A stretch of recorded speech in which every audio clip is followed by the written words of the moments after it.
Hello everyone, this is Karthik Devulai, your anesthesiologist. So today we have a case of mesh hernioplasty. The patient was diagnosed with right-sided inguinal hernia. He was a 57-year-old male. As such, he has no comorbidities. His chest X-ray is fine. His ECG looks normal, and he comes under ASA grade 1. So yeah, let's just check out the patient.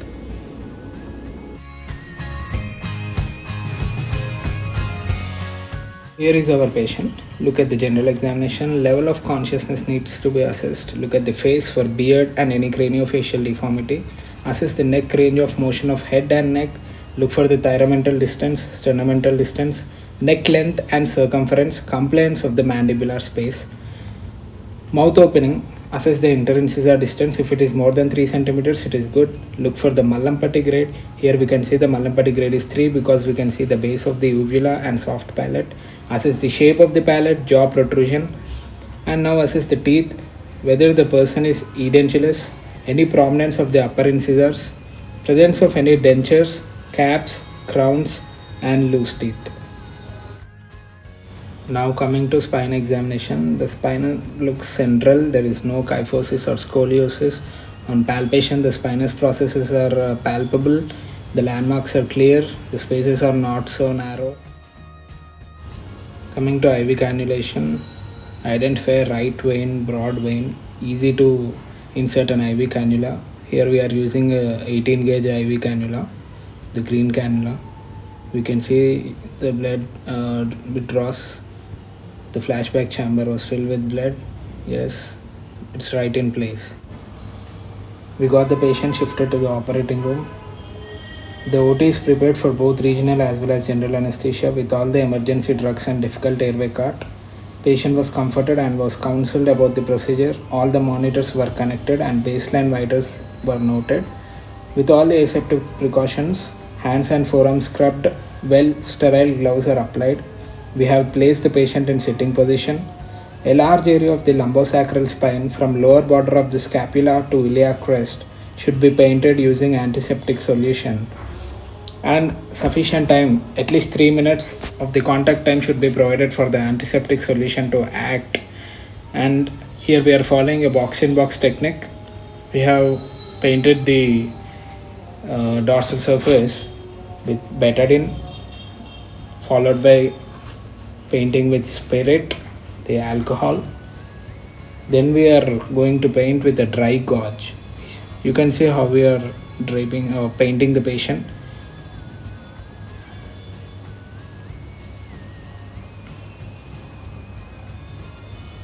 Yes, we are leaving 1 centimeter of the edges on the edges.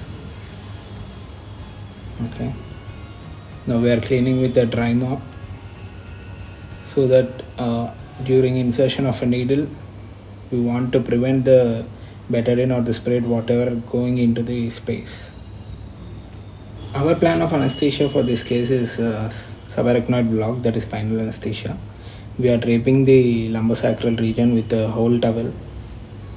It's a sterile towel with a window to insert the needle.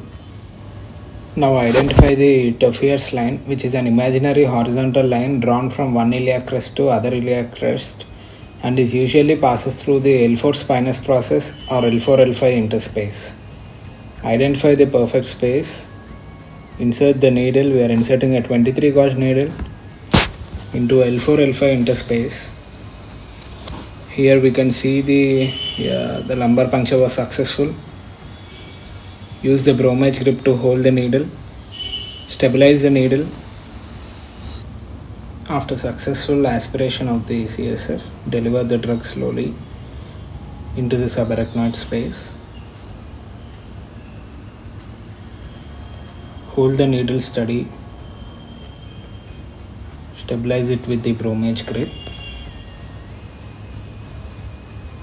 Yes, the drug was administered.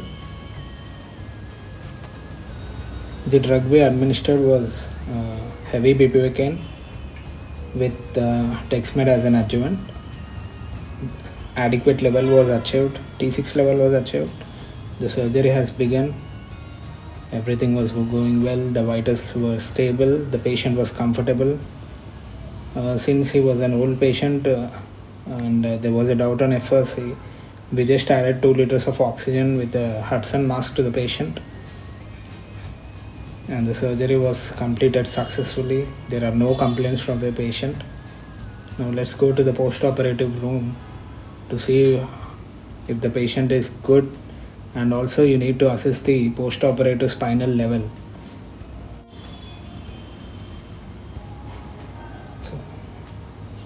So the patient looks stable, is comfortable. Yeah. So everything went well. The surgery was successful. Both the patient and surgeon were satisfied.